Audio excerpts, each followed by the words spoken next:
오늘 우리가 함께 나눌 말씀은 신약 성경의 중요한 서신 중 하나인 갈라디아서입니다. 바울이 전하는 복음의 본질에 대해서, 그리고 그 복음의 본질을 하나님의 자녀들이라면 지키기 위해서 아주 강력하게 쓴 편지입니다.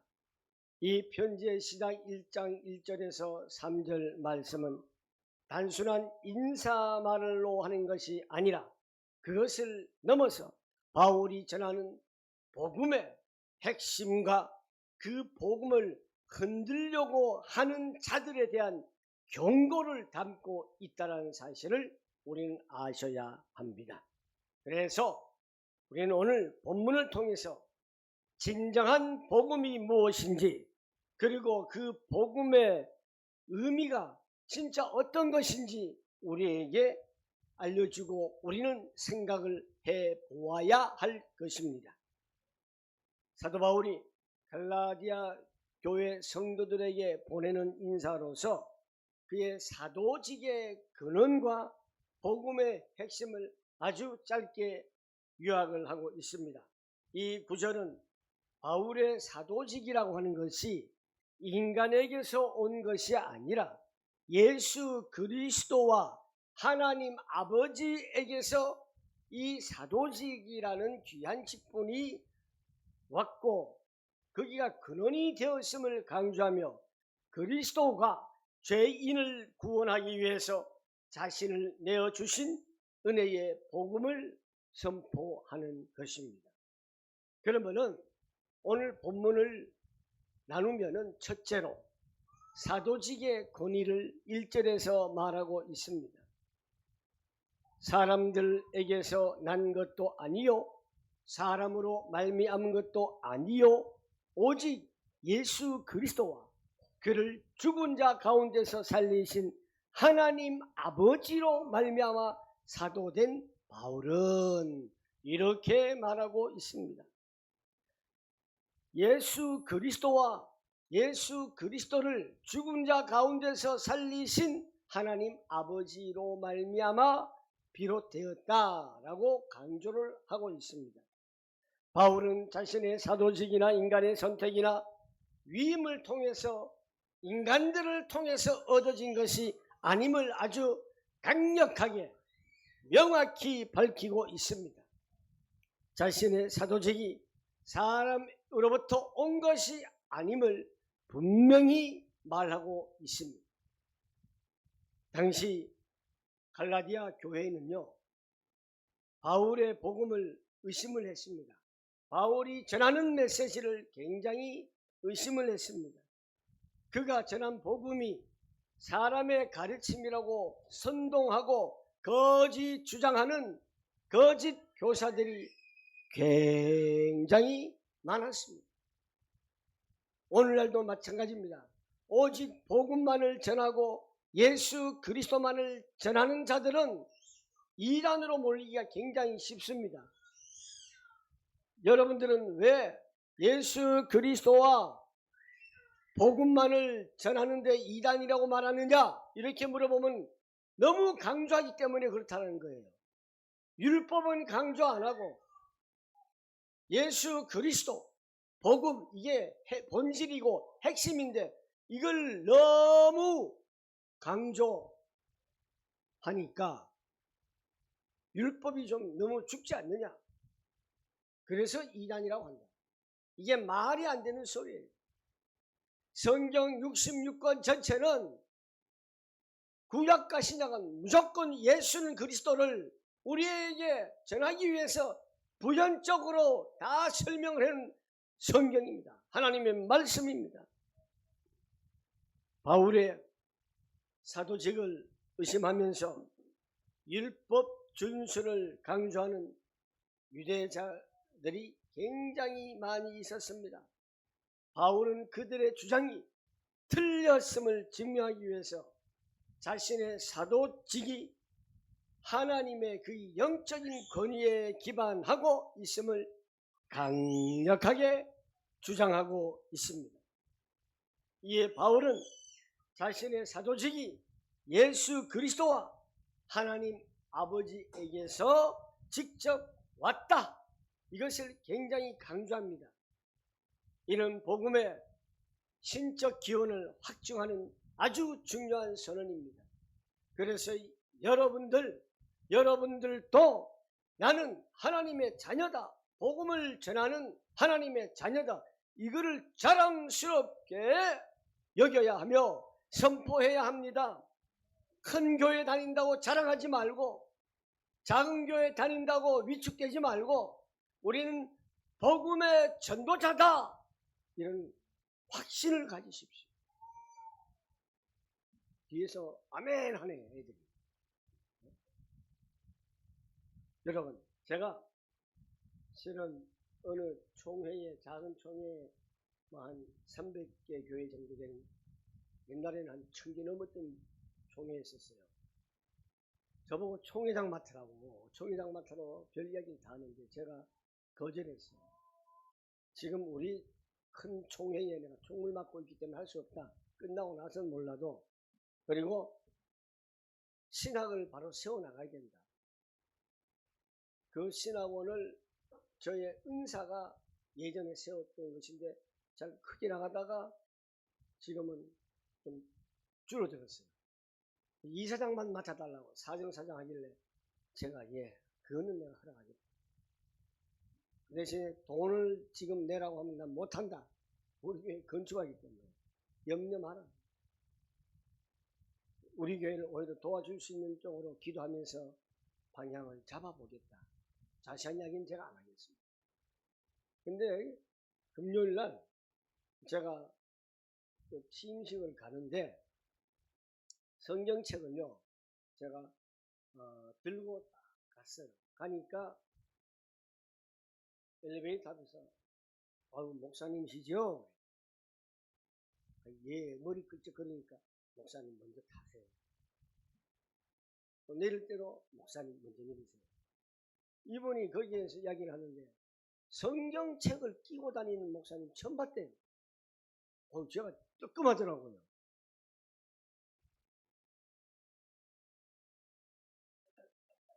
하필이면 그날. 그래서 제가 좀 멀쩍죠.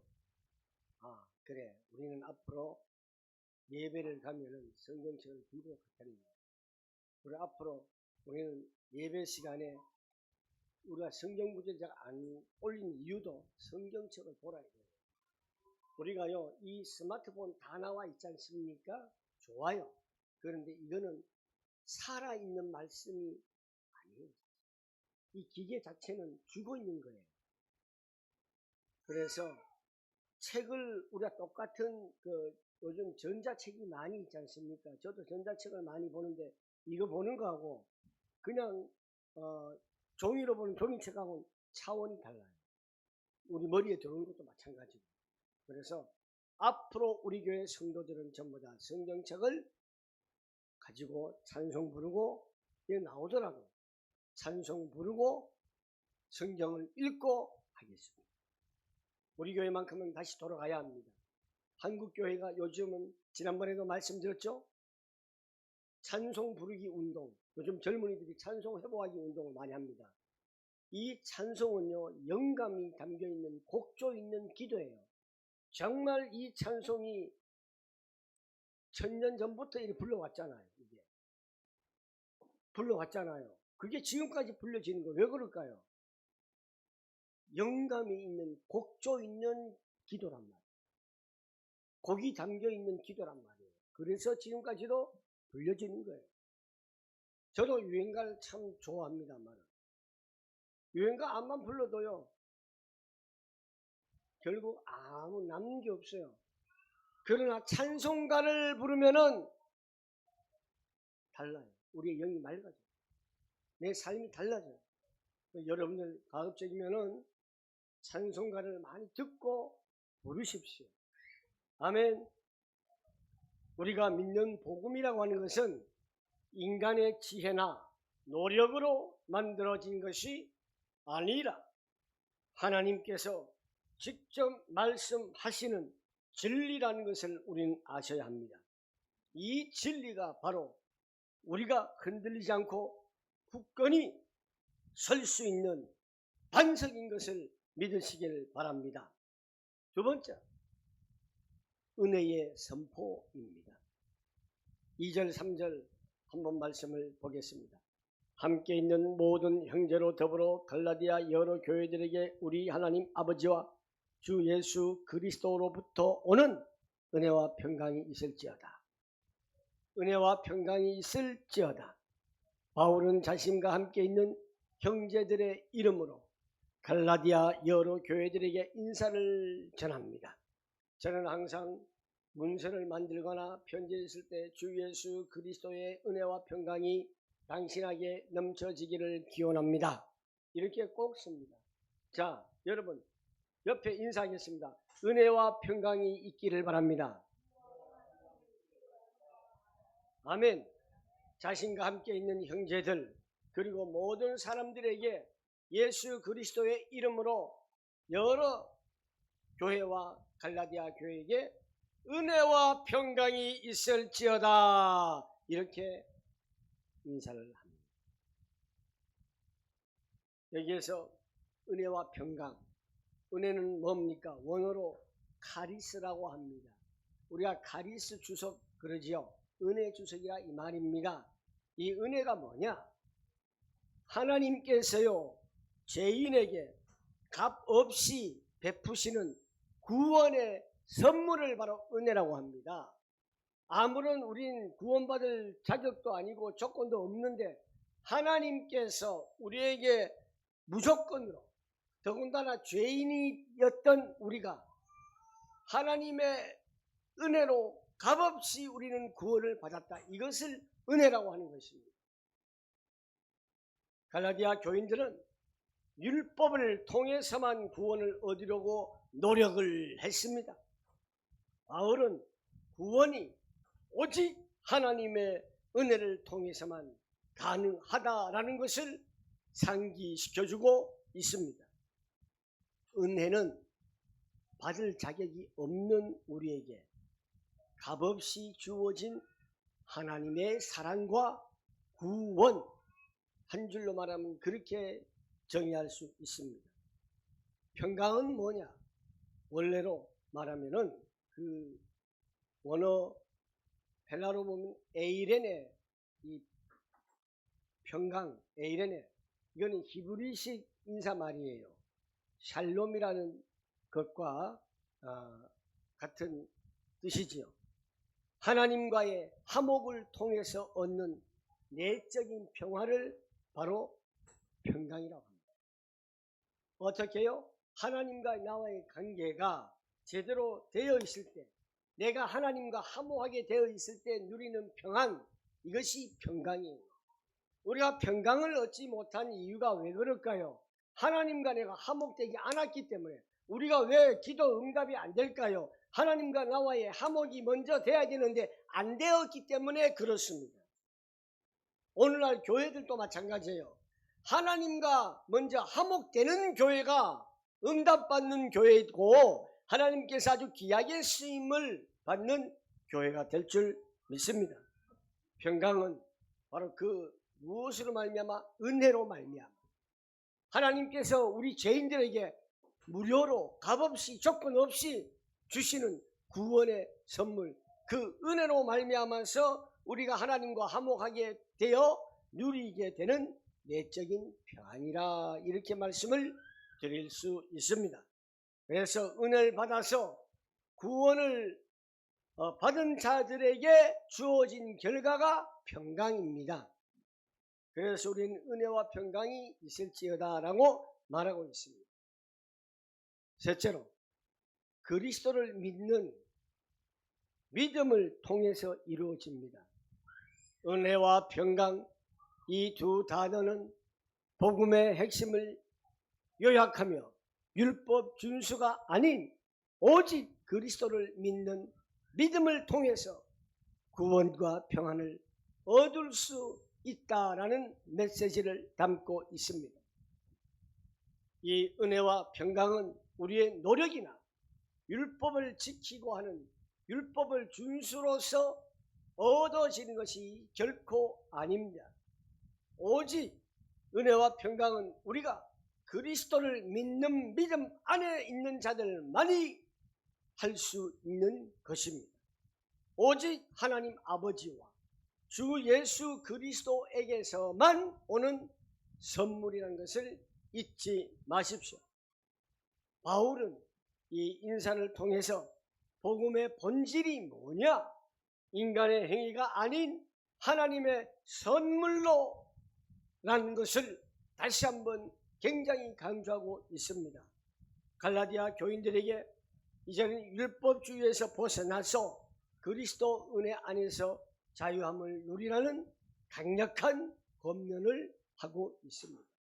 사랑하는 우리 한빛선교교회 성도 여러분, 우리는 정말 삶의 중심이 뭐가 되느냐? 그리스도가 되어야 되는 거예요. 복음이 중심이 되어야 하는 거예요. 여러분의 정체성이 뭐냐? 바로 하나님의 자녀, 하나님의 자녀로서 하나님께서 값없이 구원의 선물을 주신 그 은혜로서 우리에게 평강이 온다는 것. 이 정체성을 가지고 있어야 돼요. 중심이 있어야 돼요. 우리 한빛선교회 표 중에 하나는 삶의 중심은 뭐라고요? 그리스도. 여러분의 인간적인 삶에 있어서도, 인생을 살아가는 데 있어서도 자기 중심이 있는 사람들이 있잖아요. 우리는 내 중심이 있지만은 하나님 중심, 말씀 중심, 교회 중심이 우리 삶의 전체의 중심이 되고, 내 삶에 있어서 핵심적인 중심은 뭐냐? 예수는 그리스도, 복음이라는 것을 우리는 아셔야 합니다. 말씀을 정리합니다. 오늘 본문에서 1절에서 3절은 그리스도를 통한 하나님의 은혜와 평강만이 참된 구원의 길임을 선포하고 있습니다. 바울이 전하는 복음이 얼마나 권위 있고 은혜로우며 능력이 있는지를 오늘 보여주고 있습니다. 바로 여러분들이 전하는 복음이 권위와 또 은혜와 능력이 있는 여러분 되시길 바랍니다. 이 복음은 사람의 생각이나 노력으로 만들어진 것이 아니라 하나님 아버지와 예수 그리스도께서 주신 것임을 확실히 여러분 심령에 각인되시기를 바라겠습니다. 이 복음은 뭡니까? 우리를 죄와 사망에서 건져내고 하나님과의 진정한 관계를 회복하는 것입니다. 오늘 우리는 이 복음의 유일성을 다시 한번 꼭 붙잡으시기를 바라겠습니다. 복음은 더해지거나 빼져서는 안 되는 가장 완벽한 완전한 최고의 진리라는 것을 잊지 마십시오. 우리의 구원은 오직 예수 그리스도의 십자가 은혜로만 가능합니다. 우리가 무엇을 행함으로 구원을 얻으려 하기보다도 오직 예수 그리스도의 십자가를 통해서 값없이 주어진 하나님의 은혜를 붙잡기를 원합니다. 이 진리를 굳게 믿고 복음과 은혜와 평강 안에서 살아가는 우리 한빛 선교교회 성도 여러분이 되시기를 주님의 이름으로 간곡히 축원합니다. 승리하시기를 바라겠습니다. 기도하겠습니다.